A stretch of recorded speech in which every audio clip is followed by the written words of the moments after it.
Ibu Ketua Umum sudah menyampaikan bahwa ada 10 calon wakil presiden yang sudah ada di kantong beliau, dan juga dari saudara kami dari P3 kalau saya tidak salah ada 4. Nah, siapa itu ya tentu saya tidak tahu.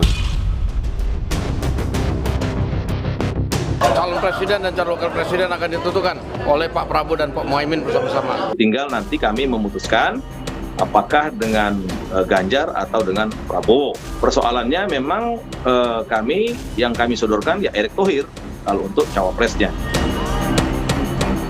Kalau capres sebelum mengumumkan cawapres, publik ini masih menganggap belum ada kepastian. Kesepakatan antar parpol dan Pak Anies dianggap masih belum bisa berlayar.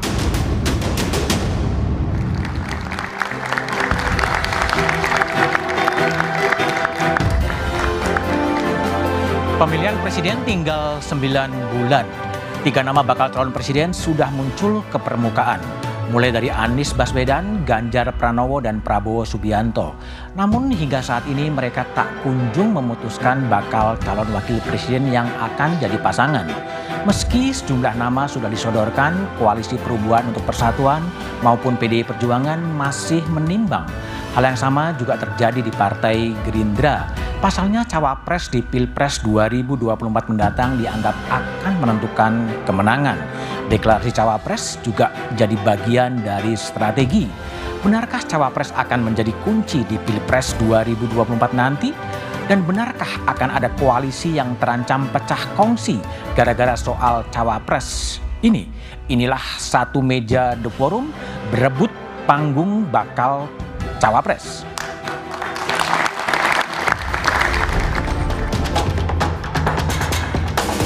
Rasanya untuk urusan Pak Erick Thohir itu masuk dalam menu wajib pertemuan. Partai Amanat Nasional atau PAN telah menyodorkan nama bakal cawapres kepada PDI Perjuangan, juga Gerindra. Dan paket yang kami tawarkan, ke PDP kami tawarkan juga Erick Thohir, ke Gerindra juga kami tawarkan Erick Thohir, dan paket Airlangga Zulkifli Hasan tetap hidup. Oleh karena itu tergantung pembicaraan-pembicaraan berikutnya. Namun, baik PDI Perjuangan maupun Partai Gerindra belum sepakat dengan daya pikat bakal cawapres yang ditawarkan PAN. Sangat menghormati, dan selama ini kami juga mengikuti, mengamati Pak Erick dengan seksama. Dan ya kalau apakah masuk radar, ya radar. Persoalannya, saya mikir terus karena menurut saya kok banyak amat yang mau jadi cawapres. Jadi kan saya mesti pilih dulu satu-satu, no. Sebelumnya, PDI Perjuangan mengaku sudah mengantongi sekitar 10 nama bakal cawapres. Kalau boleh saya sebut yang ada di media, Pak Mahfud sudah masuk namanya, Pak Erick Thohir, Pak Ridwan Kamil, Pak Sandiaga Uno, kemudian ada Pak AHY, ya kan, Pak AHY, Pak Erlangga, ya kan. Nama-nama itu ya masuk dalam peta yang ada di PDI Perjuangan. Sementara, bakal capres Koalisi Perubahan untuk Persatuan Anies Baswedan didesak untuk segera mengumumkan bakal cawapresnya, mengingat elektabilitas Anies yang terus mengalami penurunan. Demokrat menyuarakan aspirasi rakyat perubahan yang ingin segera mendapatkan kepastian Pak Anies Baswedan ini bisa berlayar. Mungkin kalau nanti ada usulan-usulan nama, sangat mungkin untuk bisa diusulkan kepada capres. Nah, mau diterima atau tidaknya, capres yang punya hak prerogatif. Bakal capres sudah muncul di permukaan dan dideklarasikan. Ada Anies Baswedan, Ganjar Pranowo, dan Prabowo Subianto. Namun hingga saat ini mereka masih sendiri. Belum ada bakal cawapres yang akan mendampingi. Sejumlah partai dan koalisi masih menahan diri agar tak salah pilih dan berujung rugi.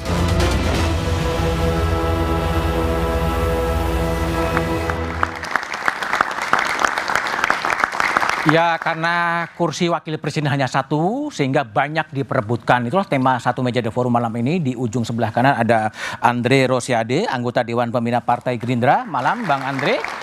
Di sebelah kanan saya ada Eriko Sotarduga, Ketua DPP PDI Perjuangan. Malam Bang Eriko. Malam, Assalamualaikum. Waalaikumsalam. Di sebelah kiri saya ada Andi Malarangeng, Sekretaris Majelis Tinggi Partai Demokrat. Malam Bang Andi. Waalaikumsalam. Kemudian ada Sekjen Partai Amanat Nasional Mas Edi Subarno. Malam Mas Edi. Dan Bung Philip Vermonte, pengamat politik. Saya akan mulai diskusi dari Andi Malarangeng. Bang Andi, saya baca di sejumlah koran, ya, Demokrat akan evaluasi Anies kalau tidak menetapkan cawapres. Kenapa? Ya kan, evaluasi itu kan sesuatu yang wajar dilakukan dalam waktu ke waktu supaya nanti kalau bertanding siap dan menang. Oke. Sekarang ini belum garis start. Sekarang pun sebenarnya belum di garis start. Ini baru kalau MotoGP ini baru cek sirkuit dulu ini. Cek sirkuit. Tapi gini, betulkah AHY memang harga mati harus berpasangan dengan Mas Anies? Kalau kami kan dipersilahkan Mas Anies untuk memilih calon wakil presidennya. Oke. Lalu kemudian tentu saja kalau kami ditanya, kami menyodorkan Mas AHY, Anies AHY. Kalau mau menang ya Anies AHY, kan begitu.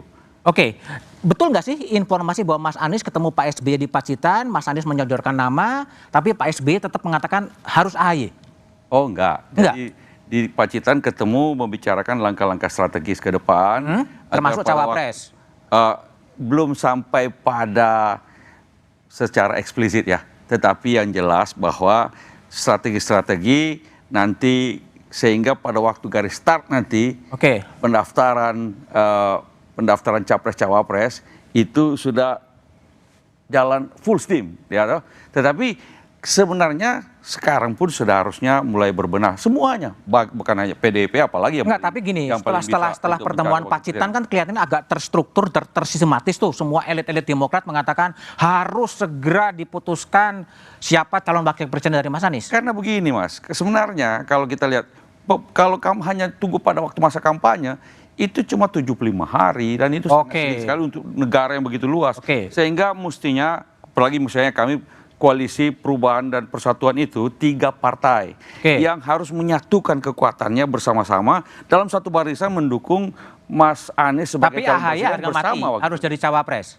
Ya kami menyodorkan, mari kita banding-bandingkan. Jadi bukan kalau lagunya Ojo dibanding-bandingin, kalau kami monggo dibanding-bandingkan. Tapi kalau based on surveinya Kompas kan lebih rendah dibandingkan Mas Ridwan Kamil dan Mbak Sandi Anda, pasangan dengan Mas Anies. Lah, kan kalau di Koalisi Perubahan, siapapun jadi capresnya Mas Anies sebagai capresnya, wakilnya juga harus juga membawa arus perubahan. Harus juga platformnya juga perubahan. Kalau Mas Anies pasangannya yang ingin melanjutkan status quo, kan bagaimana rakyat melihatnya dalam konteks arus perubahan ini? Oke, baik. Bung Eriko, ini kalau tadi dengar pidatonya Mbak Puan, AHY masuk juga sebagai cawapresnya Mas Ganjar? Begini Mas Budiman coba lihat bajunya. Udahlah, pertanyaannya betul bukan. Lihat itu, ada warna merah, ada kuning, ada hijau. Saya rasa bukan kebetulan itu ya, Bang Andi. Apa, chemistry cocok? Ya, saya tidak mengatakan begitu, bahwa itu pasti seperti itu. Begini, Mbak Puan itu sebenarnya mau menyampaikan, kan selama ini selalu ditanya, 10 orang itu siapa? Kan begitu. Nah, kalau saya yang menjawab kan tidak tepat. Saya ketua DPP bidang pemuda dan olahraga, beliau ketua DPP bidang politik. Nah, beliau sampaikan 6 nama yang ada. Ini bukan rayuan-rayuan politik ya? Atau ganggu-ganggu gitu? Boleh ditanya kepada semua yang bertanya. Kemarin juga dari Kompas TV ada di sana, bahwa Mbak Puan secara spontan menyampaikan jadi mungkin. Bahkan siapa satu lagi itu kepada Mas Ganjar. Oh ya, nama Pak Erlangga Hartarto. Ya tapi saya enggak tahu kenapa 4 lagi belum dibuka. Mungkin ini ke depan ini dibuka kejutannya 4 itu ya? Satu kan begitu kan. Tetapi artinya begini, kami kan sudah punya calon presiden Mas Budiman. Tentu berharap, dan Pak Jokowi kemarin kasih masukan supaya kita bekerja sama dengan sebanyak mungkin partai. Membangun bangsa ini tidak mungkin dengan hanya satu partai. Satu. Kedua, ada juga kemungkinan yang tidak memilih partai. Yang artinya masyarakat umum yang menginginkan Pak Mas Ganjar sebagai calon presiden, tetapi calon wapresnya juga kan penting. Bahwa ini menjadi satu kesatuan duit tunggal. Nah, inilah yang dikatakan oleh Ibu Mega ada 10 nama. Itu yang beliau tangkap dari yang selama ini ada di tengah tapi masyarakat. Gini, tim 8, timnya Mas Anies juga mengatakan bahwa Mbak Puan masuk radar cawapresnya Mas Anies. Begini, kita sudah punya calon presiden. Sekarang saya tanya Mas Budiman, Ya, kalau apakah ditawarin, sudah kenapa punya enggak? calon presiden terus mau jadi calon wakil presiden? Seandainya Mas Andi Malarangeng juga ditanya kalau bisa jadi calon presiden, kenapa tidak? Kan begitu kan? Tapi minimum menjadi calon wakil presiden. Kami sudah punya calon presiden. Iya, kalau dapat Itu calon sudah- presiden, calon wakil presiden bagus juga kan? itu kan tidak baik. Itu Oh, nggak artinya baik. mau menguasai semua tanpa Artinya memberi menolak kesempatan kepada yang lain. Dan kami tentu tidak bisa bersama-sama dalam hal ini dengan katakan koalisi yang dinamakan perubahan. Kan presiden kami, Presiden Joko Widodo kan kader PDI Perjuangan. Nah, terus siapa yang meneruskan program beliau? Apakah ini program terus langsung mau di stop dan kemudian Oke. beralih kepada yang Baik, lain? Kita baik. tidak mau seperti itu, Mas Oke, Budiman. coba Mas Andi, tim 8 menyebut Puan juga masuk cawapresnya Mas Anies. Oh, tentu saja siapa Mungkin. saja bagi kami siapa saja silahkan dipertimbangkan oleh Mas Anies dan diputuskan oleh Mas Anies. Kita sudah sepakat bahwa Artinya mungkin kan terjadi, calon wakil presidennya itu ditentukan oleh calon presiden yang sekarang kita sepakati yaitu Oke. Mas Anies Baswedan. Ah. Nah, tapi kan tentu saja ada kriteria-kriterianya dalam piagam kerjasama itu termasuk soal platform perubahan. Iya. Kan begitu. Mas Budiman, Jadi ini tunggu dulu Mas Budiman. Oke. Ini bisa saja kan, kalau melihat perkembangan yang ada ini, kan begini ya Bung Andi, ini kan diskusi kita di sini. Kalau melihat desakan dari pihaknya Bung Andi, artinya kalau mungkin dalam waktu dekat tidak diberikan kepada Mas Ahaye, bisa saja ada perubahan Ya. di dalam kerjasama ini. Nah, ini kita tidak tahu. Oke. Nah, inilah dinamisnya namanya Saya ke Mas Edi kerjasama Suparno dulu ya. koalisi ini. Mas Edi, kalau posisi PAN ini setelah ketemu dengan PDIP, kemudian pindah ke Gerindra dan kekeh tetap membawa nama Erick Thohir. Ya, kita dalam pertemuan yang baik dan sangat produktif dengan PDIP, kita ajukan nama Pak Erick Thohir kepada Ibu Mega langsung. Itu ditampung oleh Ibu Mega dan akan dipertimbangkan. Ada proses internal yang harus dilaksanakan.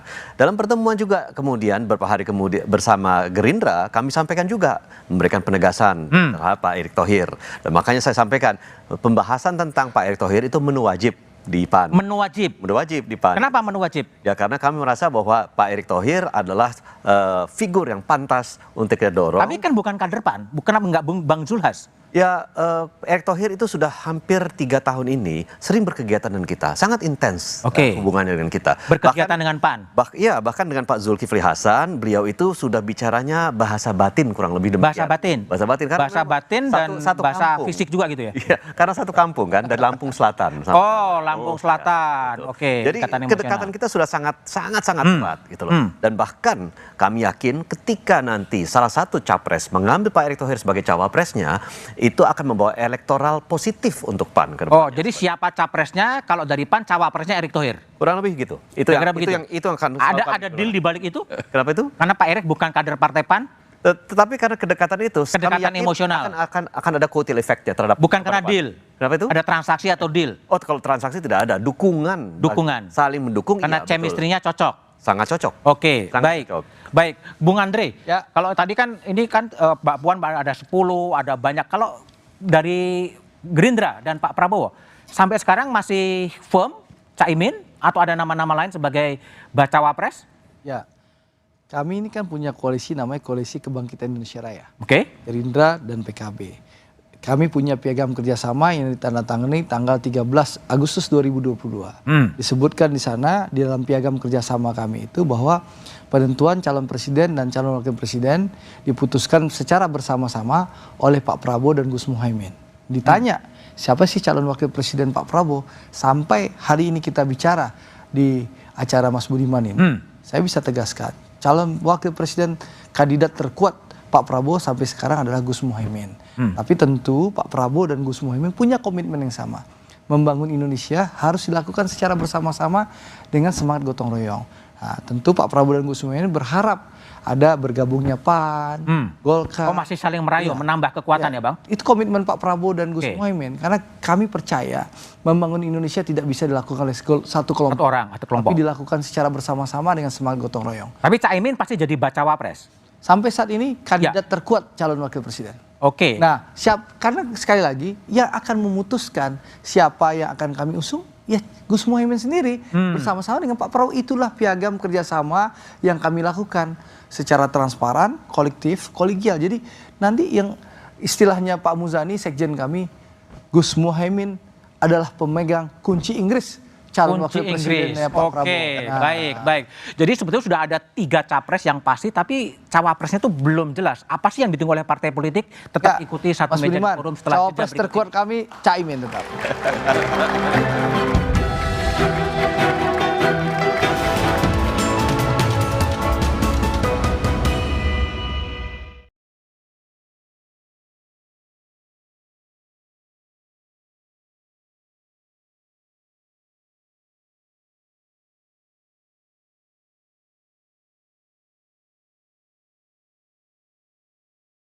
Intensitas pertemuan para ketua umum partai politik semakin meningkat, namun belum ada nama bakal cawapres yang membuat koalisi partai terpikat dan sepakat.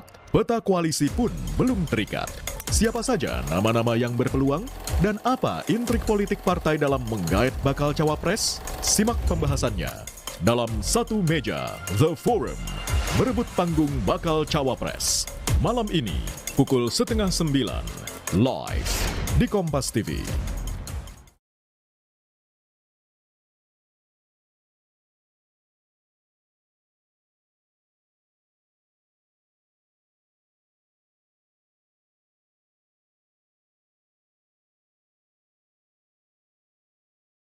Intensitas pertemuan para ketua umum partai politik semakin meningkat, namun belum ada nama bakal cawapres yang membuat koalisi partai terpikat dan sepakat. Peta koalisi pun belum terikat. Siapa saja nama-nama yang berpeluang dan apa intrik politik partai dalam menggait bakal cawapres? Simak pembahasannya dalam Satu Meja The Forum, merebut panggung bakal cawapres. Malam ini pukul 8:30 live di Kompas TV.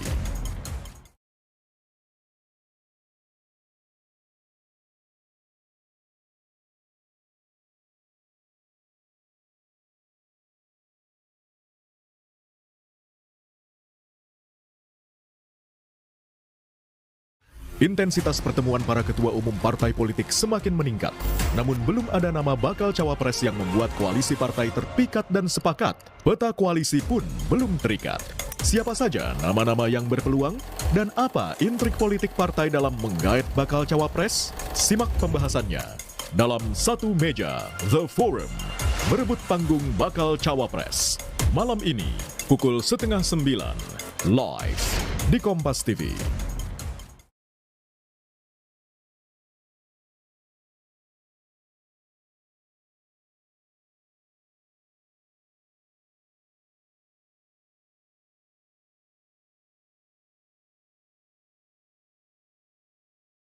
Intensitas pertemuan para ketua umum partai politik semakin meningkat, namun belum ada nama bakal cawapres yang membuat koalisi partai terpikat dan sepakat. Peta koalisi pun belum terikat.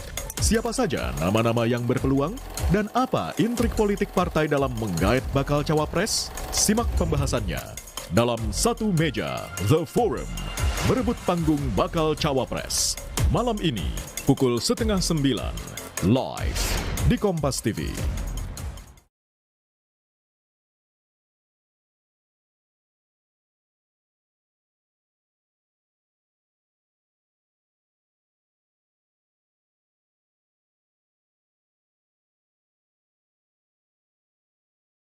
Intensitas pertemuan para ketua umum partai politik semakin meningkat, namun belum ada nama bakal cawapres yang membuat koalisi partai terpikat dan sepakat. Peta koalisi pun belum terikat.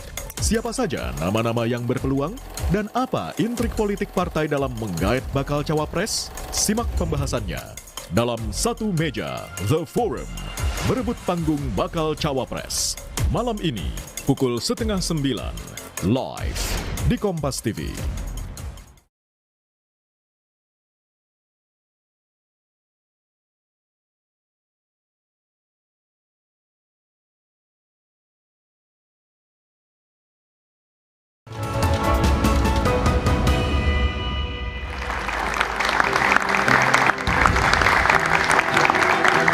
Masih bersama saya Budiman Tanrejo di Satu Meja The Forum. Kembali Bung Andi. Bung Andi, 3,5 jam Mas Anies bertemu dengan Pak SBY. Apa sih yang dibicarakan sebetulnya? Oh, banyak sekali. Mengenai beberapa strategi-strategi yang perlu dilakukan, juga tentu saja narasi yang harus dikembangkan ke depan, dan banyak lagi. Yang jelas bahwa makin tajam, kalau kita lihat juga Mas Anies juga makin tajam, narasi perubahannya juga makin kuat, dan sehingga harapan kita bahwa pada waktunya nanti dalam waktu mudah-mudahan tidak terlalu lama, ketika kekuatan tiga partai koalisi perubahan ini dan partai lain yang ingin bergabung, nah, jadi kita juga membuka juga partai lain yang akan bergabung juga, dan kemudian kita sama-sama mendeklarasikan Mas Anies bersama dan capres cawapres, Mas Anies dan cawapres. Kalau sampai Juni tidak ada deklarasi?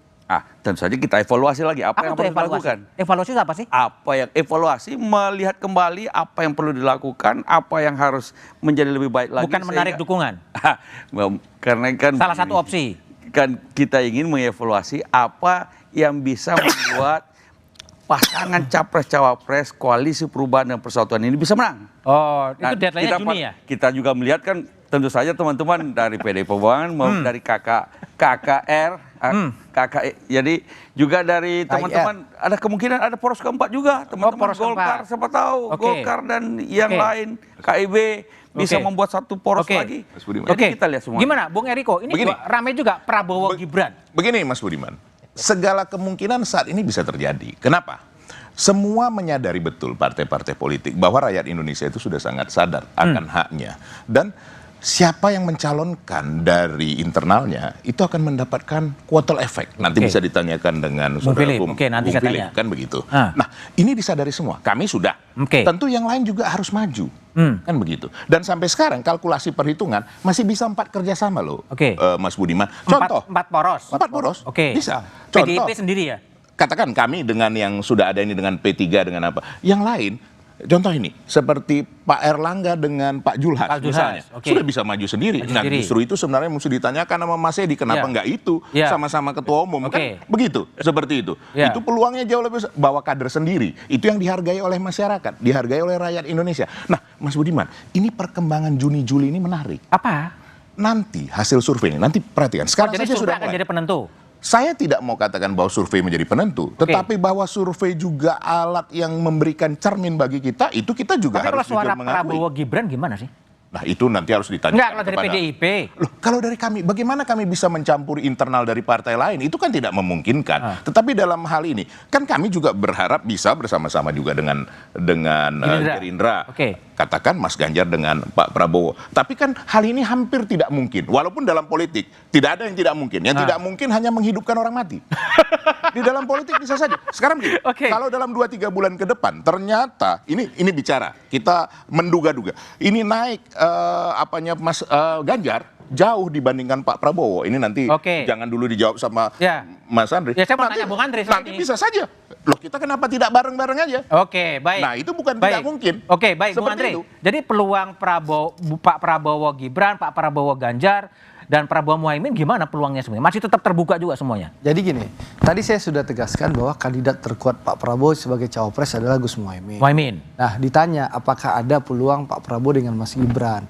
Saya ingin tegaskan bahwa Mas Gibran itu kan terhalang dengan aturan perundang-undangan. Jadi kita jangan berandai-andai, kita bicara konstitusi saja. Tapi kalau terkuat, bicara dengan Mas Ganjar, kenapa nggak segera deklarasi, Bung Andri? Kan tadi saya sudah sampaikan, Pak Prabowo dan Gus Muhaimin ingin membangun kekuatan bersama-sama dulu, baru akhirnya memutuskan. Kan dari awal sudah saya jelaskan. Nah, bicara dengan Pak Prabowo atau Mas Ganjar, atau belum ada kesepakatan? Bukan, kita sudah bersepakat dan sangat solid.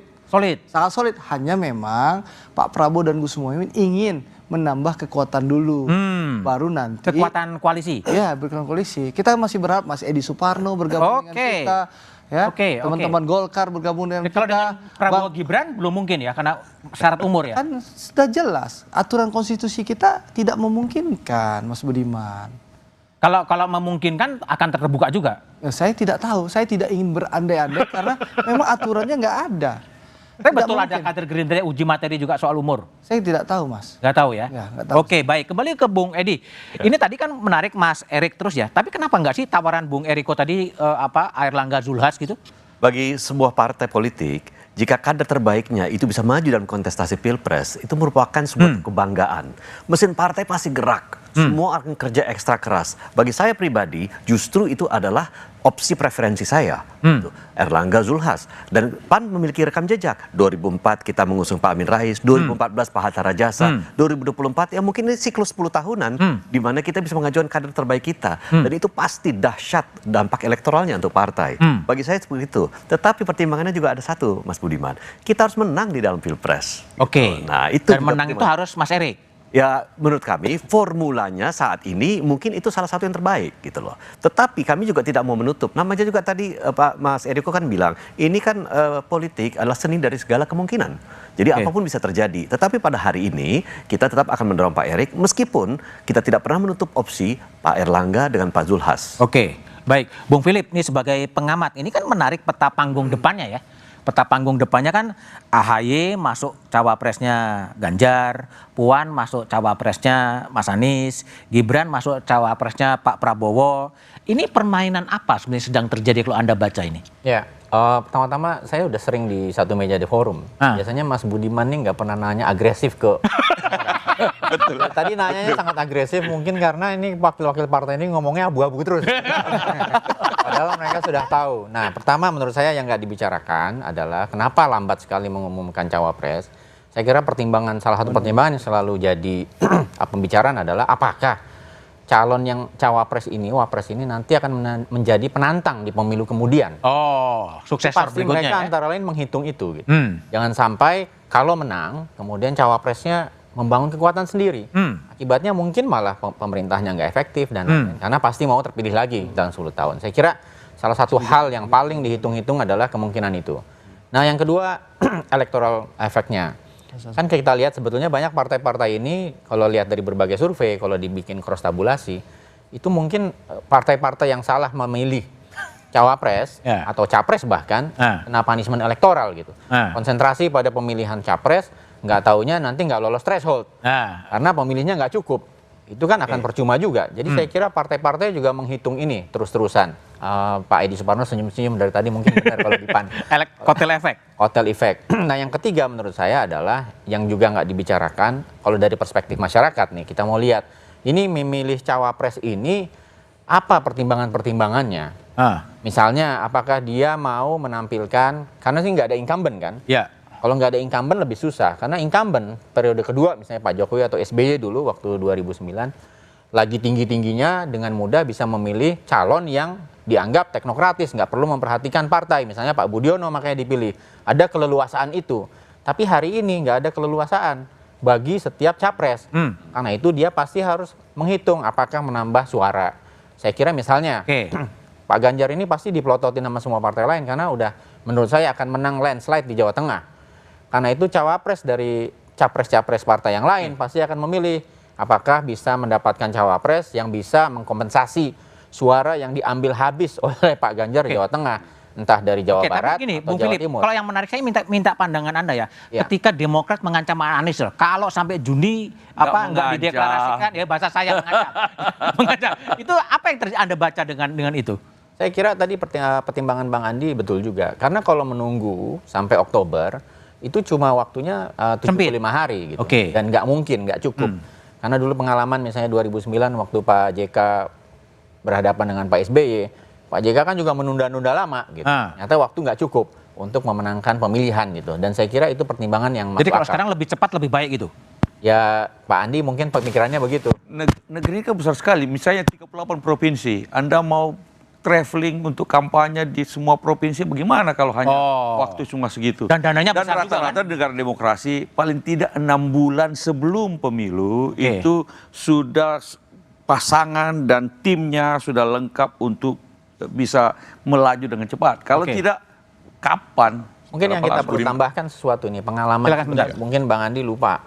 Tahun 2004, sebetulnya Pak SBY itu mulai elektabilitasnya cuma 6%.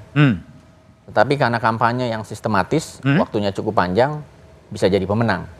Jadi hari ini menurut saya survei-survei itu memang kelihatan beberapa akan sangat menentukan. Tetapi mungkin ketika kampanye sudah dilakukan efeknya lain. Dan karena ini ada satu lagi aspek yang menurut saya perlu dibicarakan atau juga. Bukan. sistem pemilu legislatif. Kan baru mau diputuskan oleh MK apakah dia tertutup atau terbuka, itu akan memberi efek saya kira pada partai-partai dan juga pada capres nanti.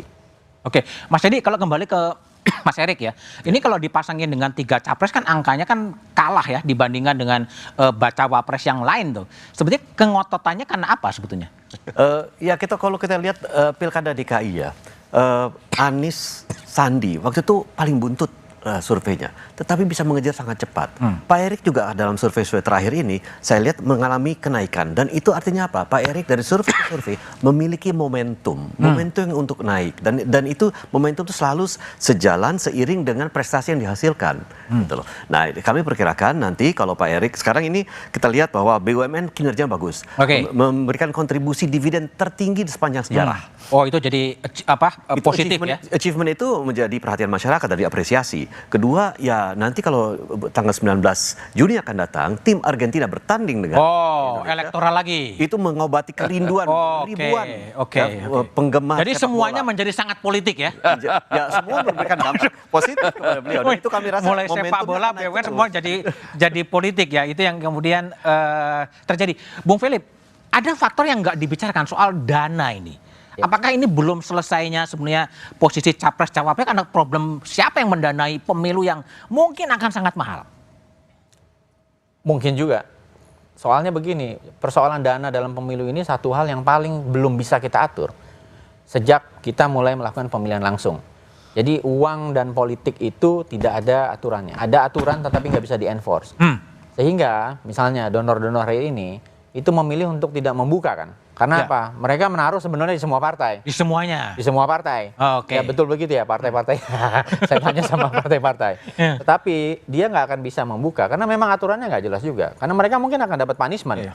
Dan ini yang menurut saya nggak tahu teman-teman di DPR, saya kira harus mulai pembicaraan. Karena kita ini udah 25 tahun lebih. Dan uang dan politik itu harus diatur secara lebih transparan. Oke, baik. Selain uang dan politik, sekarang juga ada variabel yang utama adalah soal survei yang akan sangat menentukan siapa yang akan menjadi capres dan siapa yang akan menjadi cawapres. Itulah setelah diskusi, setelah satu meja ini kita akan bahas soal itu.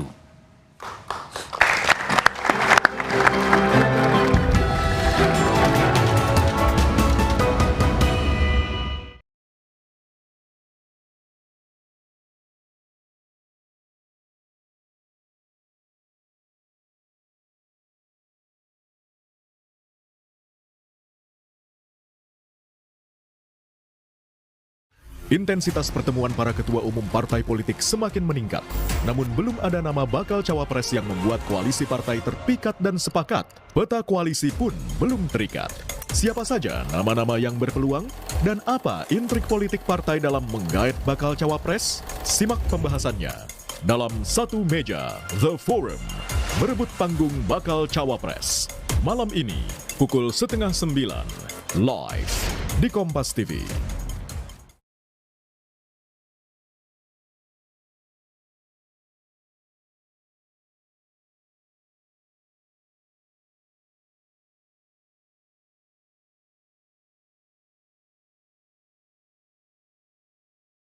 Intensitas pertemuan para ketua umum partai politik semakin meningkat, namun belum ada nama bakal cawapres yang membuat koalisi partai terpikat dan sepakat. Peta koalisi pun belum terikat.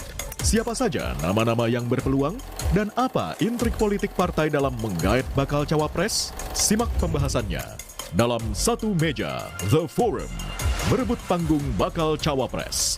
Malam ini pukul 8:30 live di Kompas TV.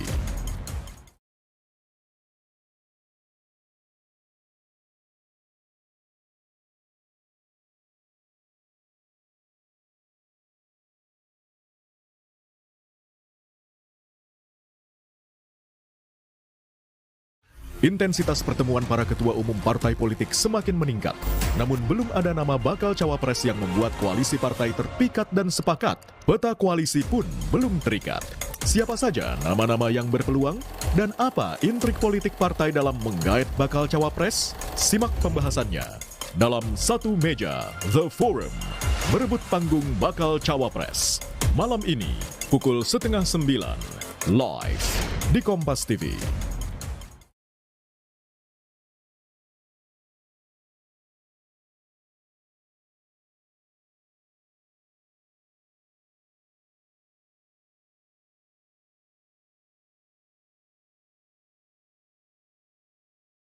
Intensitas pertemuan para ketua umum partai politik semakin meningkat.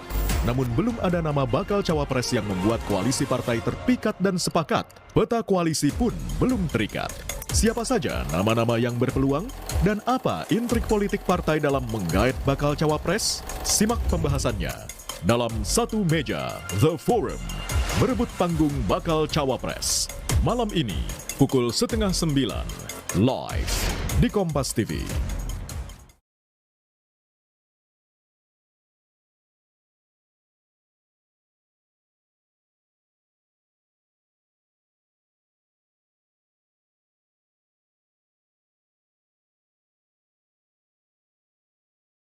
Intensitas pertemuan para ketua umum partai politik semakin meningkat.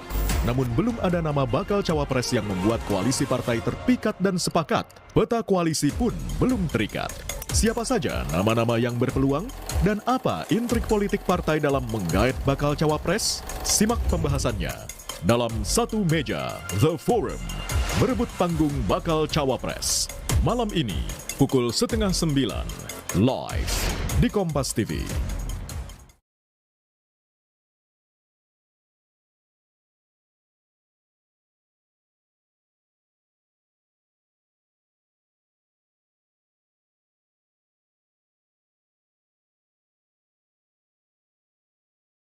Intensitas pertemuan para ketua umum partai politik semakin meningkat.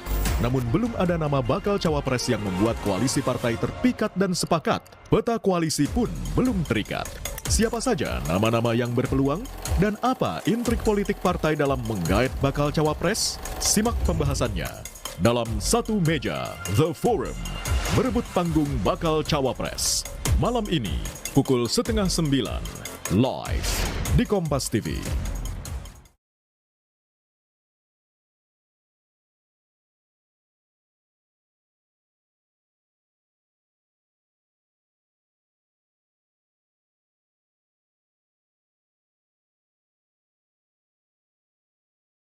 Intensitas pertemuan para ketua umum partai politik semakin meningkat.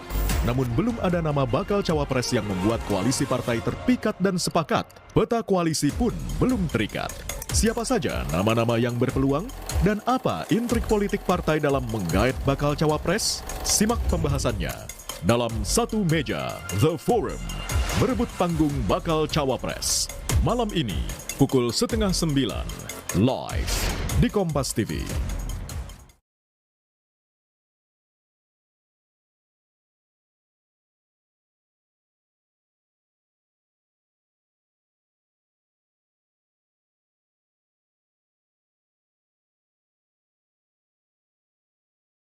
Intensitas pertemuan para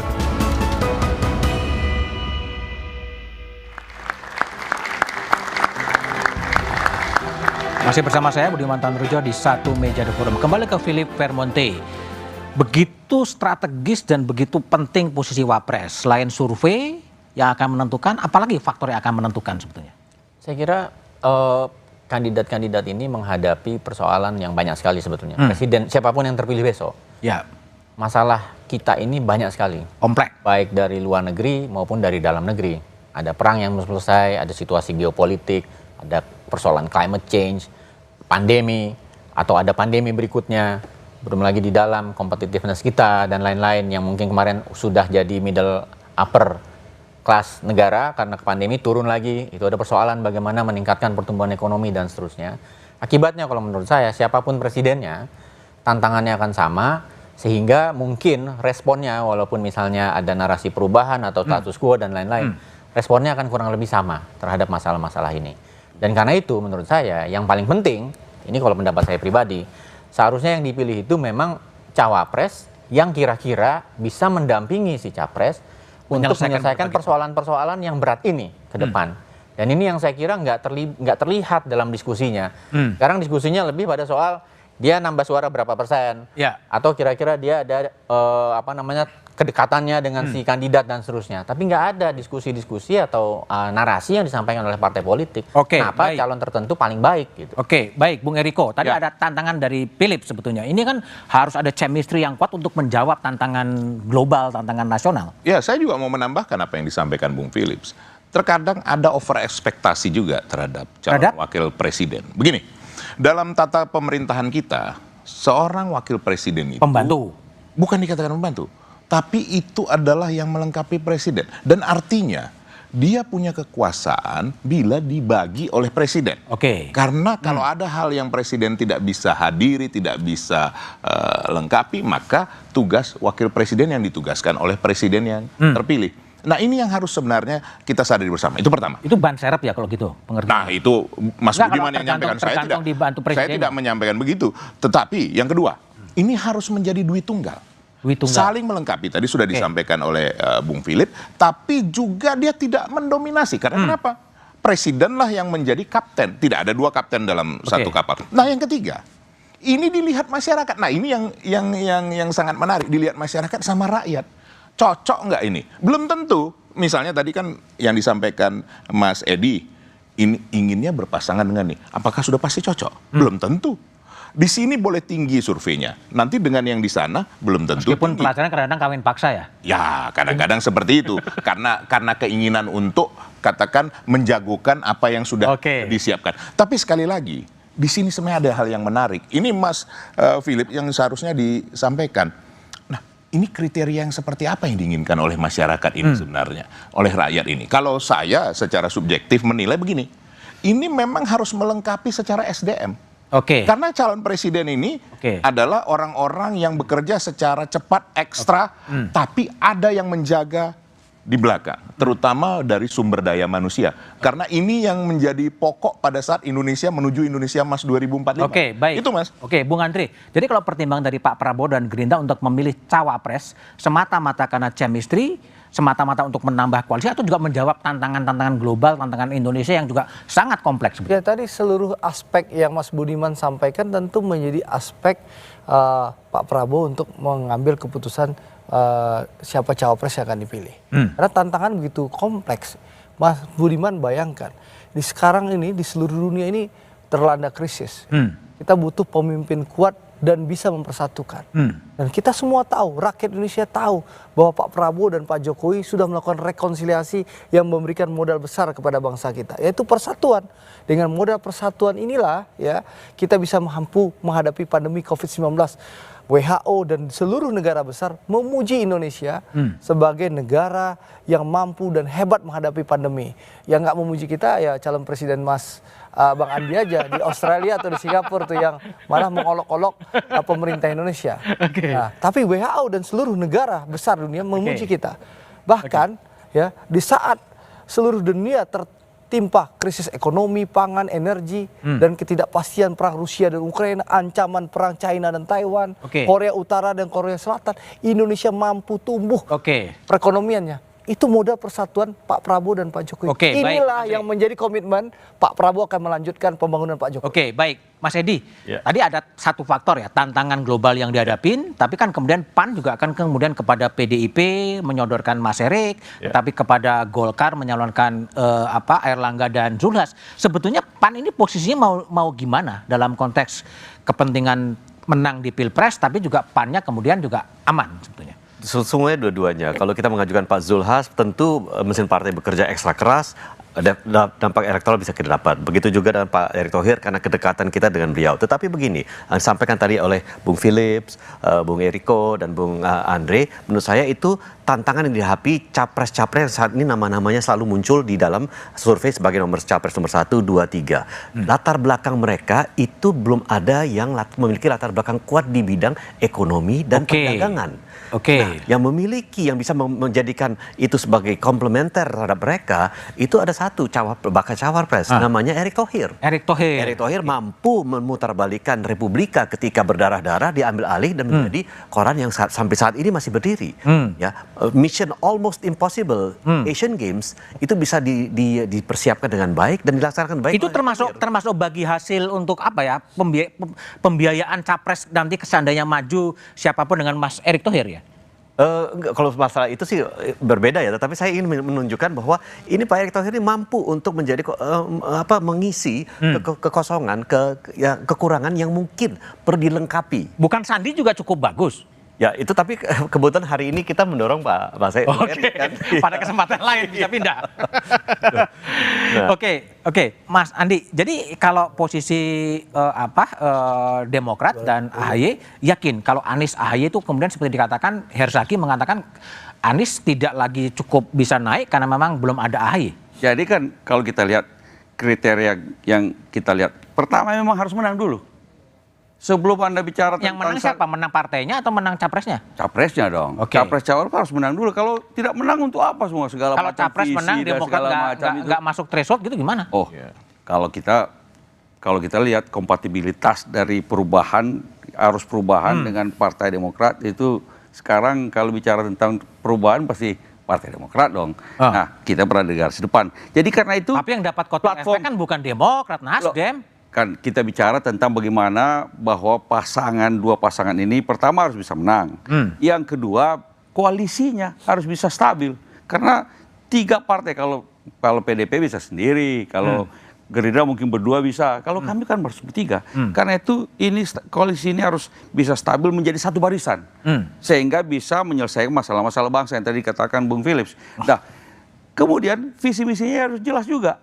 Perubahan bagi kami, kita ingin mengubah tata kelola pemerintahan yang ada sekarang. Kebijakan-kebijakan bukan mengolok-olok, kebijakan-kebijakan yang itu nggak melawan ugal-ugalan, Anda mengubah seperti tapi Omnibus Law dan sebagainya. Tinggi gitu. Loh, kita kan mau melakukan perubahan dan perbaikan. Tentu yang baik-baik kita lanjutkan. Tapi yang sudah yang harus dilakukan perubahan, harus dilakukan perbaikan, Omnibus Law. Ini lagi misalnya pasir laut mau diekspor lagi pasir laut itu.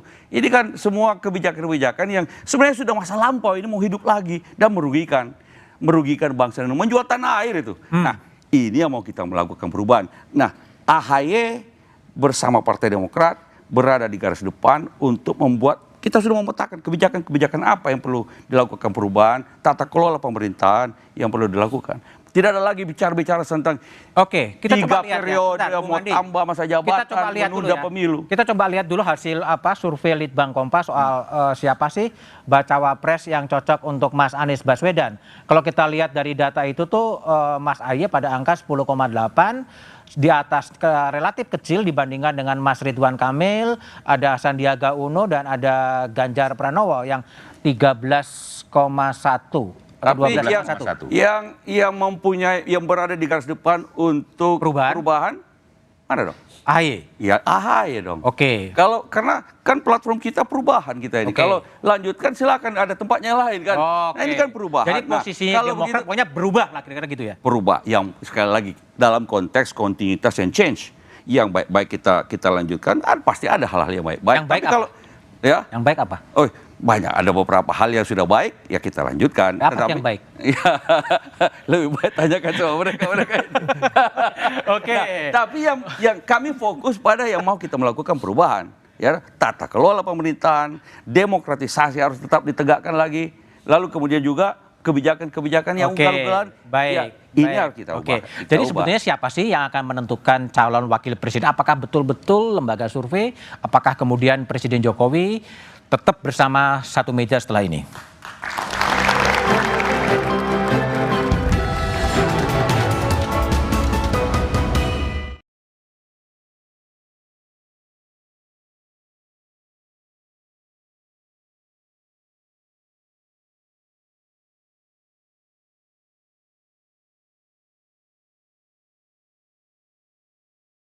Intensitas pertemuan para ketua umum partai politik semakin meningkat. Namun belum ada nama bakal cawapres yang membuat koalisi partai terpikat dan sepakat. Peta koalisi pun belum terikat. Siapa saja nama-nama yang berpeluang? Dan apa intrik politik partai dalam menggait bakal cawapres? Simak pembahasannya dalam Satu Meja The Forum. Merebut panggung bakal cawapres. Malam ini pukul 8:30 live di Kompas TV.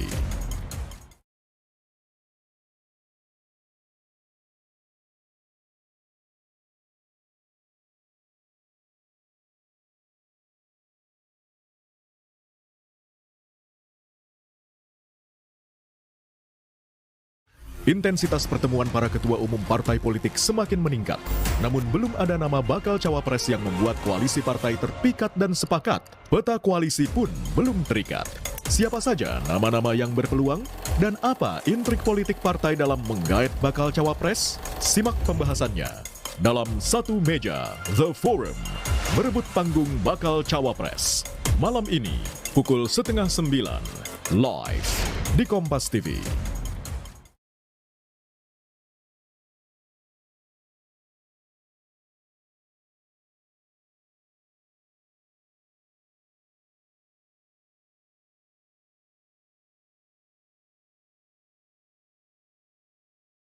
Intensitas pertemuan para ketua umum partai politik semakin meningkat, namun belum ada nama bakal cawapres yang membuat koalisi partai terpikat dan sepakat. Peta koalisi pun belum terikat. Siapa saja nama-nama yang berpeluang dan apa intrik politik partai dalam menggait bakal cawapres? Simak pembahasannya dalam Satu Meja The Forum, berebut panggung bakal cawapres. Malam ini pukul 8:30 live di Kompas TV.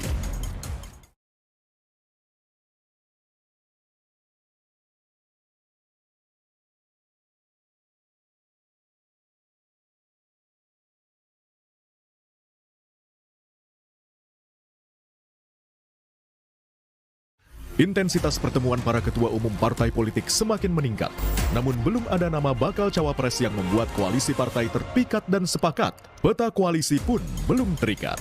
Siapa saja nama-nama yang berpeluang dan apa intrik politik partai dalam menggait bakal cawapres? Simak pembahasannya dalam Satu Meja The Forum, berebut panggung bakal cawapres. Malam ini pukul 8:30 live di Kompas TV.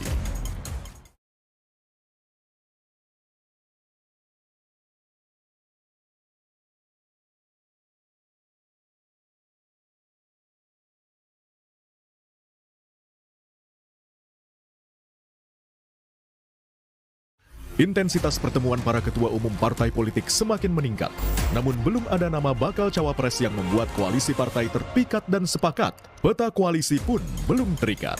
Siapa saja nama-nama yang berpeluang dan apa intrik politik partai dalam menggait bakal cawapres? Simak pembahasannya dalam Satu Meja The Forum, berebut panggung bakal cawapres.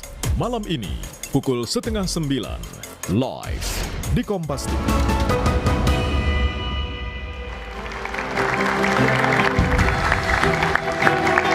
Masih bersama saya Budiman Tanurjo di Satu Meja The Forum. Bung Andre, dengan mempertimbangkan berbagai kompleksitas problem, sebetulnya kriteria yang paling pas untuk mendampingi Pak Prabowo itu cawapres seperti apa? Ya, sebagai partai pendukung pemerintah, saya mau klarifikasi dulu, Bang Andi. Pemerintah Presiden Jokowi tidak mengambil keputusan ugal-ugalan dalam membangun Indonesia. Kalau ugal-ugalan, tidak mungkin survei Litbang Kompas menyampaikan tingkat kepuasan Pak Jokowi hampir 80%. Itu supaya kita klarifikasi dulu. Rakyat sangat menerima dan sangat senang dengan pemerintah Pak Jokowi. Jadi kebijakannya bukan ugal-ugalan. Itu satu. Yang kedua adalah ya, pemilu 2024 ini harus kita jadikan pemilu yang riang dan gembira. Mas Anies, Mas Ganjar adalah sahabat-sahabat Pak Prabowo, putra-putra terbaik bangsa. Kita harus pastikan pemilu ini harus pemilu adu gagasan, jangan sampai ada polarisasi lagi. Lalu soal kandidat siapa calon wakil presiden Pak Prabowo dan apa kriteria, kami seluruh kader Gerindra sudah menyerahkan sepenuhnya kepada Pak Prabowo, memberikan mandat kepada beliau untuk memutuskan siapa cawapresnya. Kami sami'na wa ta'na, apapun keputusan Pak Prabowo, kami akan bekerja keras dari kampung ke kampung, dari rumah ke rumah, dari RT ke RW untuk mensosialisasikan Prabowo adalah solusi Indonesia tahun 2024 nanti. Oke, baik Bung Andre. Bung Eriko, Mas Ganjar ini dengan siapa nih? Ada banyak variasi, ada yang mau abang ijo, ada yang mau apa gitu. Ya, tentu begini. Pertama, tentu kita menyerahkan kepada ketua umum dan juga nanti dengan partai-partai yang bekerja sama. Ini kan nanti ada lagi partai yang akan bekerja sama dalam waktu dekat nih, dan itu akan dibicarakan bersama Mas Ganjar dan juga bersama Bapak Presiden Joko Widodo sebagai kader PDI Perjuangan. Tapi ada yang menarik kemarin, Mas, bahwa Pak Jokowi menyatakan bahwa Mas Ganjar itu adalah pemimpin yang memang berani, punya nyali, dan beliau berharap Mas Ganjar yang nanti meneruskan. Punya nyali itu? Ya, meneruskan dari pembangunan dan juga visi misi yang beliau sudah jalankan sekarang. Nah, tentunya calon wakil presiden, walaupun dibicarakan bersama ini, tentu harus satu visi misi dan bisa bekerja sama dengan baik. Tapi yang paling utama apa? Diterima rakyat. Termasuk partai yang akan bergabung pada hari Jumat itu ada ya? Mudah-mudahan. Kita kan tidak ingin mendahului Mas Bunian, tapi kami mendengar dan mengamati ini dalam waktu dekat ini ada partai yang akan bekerja sama dengan PDI Perjuangan mengusung Mas Ganjar. Tentu pasti juga akan menyampaikan kriteria-kriteria siapa calon wakil presidennya, sama tadi seperti partainya Mas Edi yang menyampaikan calon wakil, kan sah-sah saja. Sudah disampaikan oleh Mbak Puan, namanya termasuk di dalam satu gerbong yang 10 orang itu, termasuk juga kadernya dari ketua umumnya dari Bang Andi Malarangeng. Nah, kita tunggulah Mas. Tunggu ya. Ini nanti. Besok nggak diumumkan nggak ya? Dalam 1-2 bulan ini. Oh 1-2 bulan masih lama. Yang saya ingatkan 1-2 bulan ini akan terjadi game changer dengan situasi-situasi yang ada ini. Kan kita terakhir bertemu, apa yang saya sampaikan terbukti. Ada game nanti changer. kita lihat. Oke, baik Bung Andi.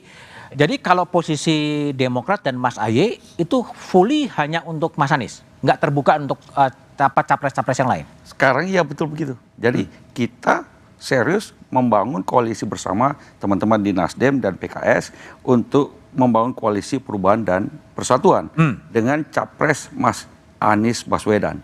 Dan kemudian kita harapkan dalam waktu dekat bersama-sama kita mendeklarasikan dan membangun kekuatan, menyatukan kekuatan 3 partai ini dan kemudian bersama-sama capres-cawapres. Artinya Mas Ahy tidak mungkin ke capres yang lain di luar yang perubahan. Etikanya kan begitu. Kita sudah sepakat tanda tangan semua bertiga partai ini. Jadi mari kita selesaikan proses makin lama makin jelas. Dan kemudian makin menyatu kita semuanya, lalu kemudian siap-siap untuk melakukan pendaftaran pada waktunya nanti. Tapi kerja-kerja politik sampai pendaftaran itu pun harus banyak yang harus dilakukan, membentuk tim bersama, menyatukan kekuatan, dan kemudian ada tim kampanye bersama dari 3 partai ini bersama-sama untuk memenangkan perubahan yang diusung oleh nantinya capres Anies Baswedan bersama nanti cawapresnya. Harapan kita tentu saja dari Partai Demokrat, kami menyodorkan Mas Ahy sebagai cawapres. Tapi silakan dibanding-bandingkan keputusan semuanya sama Mas Anies. Baik. Mas Edi, kalau Mas Edi lihat gitu, kalau dari sisi posisi PAN dan khususnya Mas Erik dan Bang Zulhas sendiri, cara apa yang akan dilakukan oleh PAN agar bakal calon wakil presiden yang diajukan PAN ini diterima oleh partai politik dan capres-capres itu? Saya kira nama Pak Erick Thohir yang sudah kita sampaikan kepada Ibu Megawati, PDIP, kepada... Responnya gimana? Ibu Megawati tentu menerima dalam artian bahwa saya akan tampung dan saya akan bicarakan secara internal. Begitu juga dan teman-teman dari Gerindra. Mereka akan tampung, akan dibahas secara internal, secara sangat lebih dekat kemana? Bagaimana? Lebih dekat kemana? Saya kira dua-duanya memiliki komitmen untuk mempelajari dan betul-betul menentukan siapa nanti yang paling cocok dengan capresnya. Tetapi intinya begini, kita ingin menang. Teman-teman dari PDIP, Gerindra, Demokrat, semua partai ingin menang. Capresnya ingin menang. Tetapi perlu kami tegaskan di sini, menangnya itu harus bermartabat. Nah, bermartabat, kita punya pertanggungjawaban kepada masyarakat semua bahwa Pilpres Pemilu 2024 itu harus teduh, mencerahkan. Jadi nggak boleh lagi ada diskursus mengenai populisme agama, politik identitas dan lain-lain. Dan kami semua di sini berkomitmen untuk melakukan itu. Dan kami berharap bahwa kemenangan yang nanti akan kami usung bersama-sama capres dan cawapres kami, mudah-mudahan itu adalah Pak Erick Thohir, yaitu bisa membawa suasana yang mencerahkan itu bagi masyarakat. Sekali lagi pendek, kalau ingin menang, Ganjar Erik atau Prabowo Erik? Dua-duanya punya kans yang sangat kuat.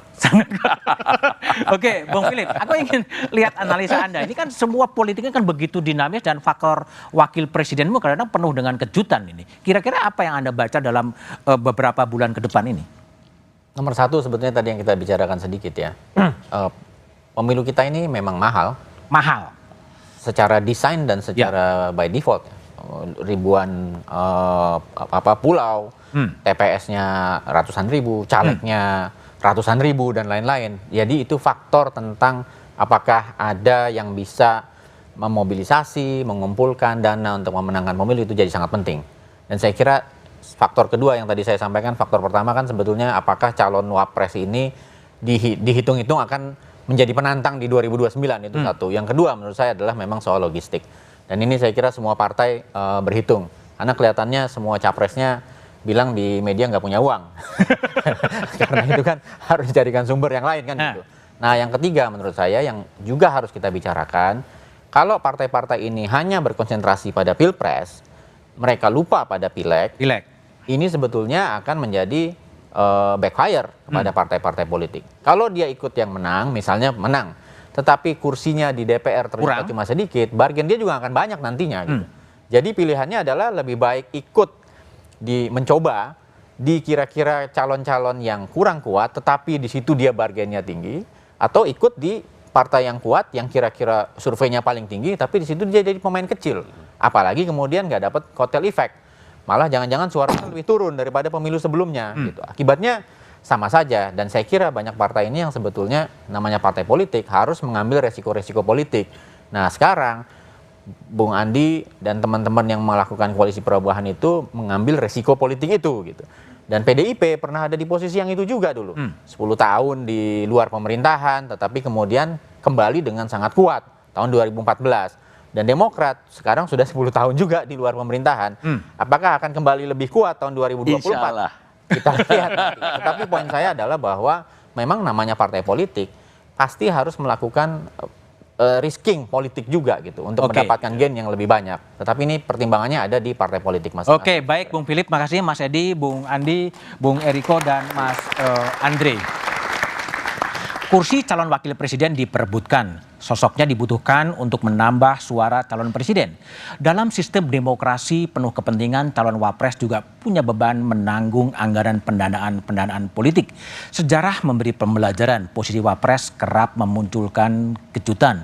Namun bagi bangsa ini, kehadiran duit tunggal yang efektif bekerja untuk republik dibutuhkan guna menyelesaikan problem kebangsaan yang penuh dengan tantangan. Sukseskan pemilu 2024 dan pastikan tetap di Kompas TV independen terpercaya untuk mengikuti perkembangannya. Demikian Satu Meja The Forum malam ini. Sampai jumpa pekan depan. Selamat malam dan terima kasih.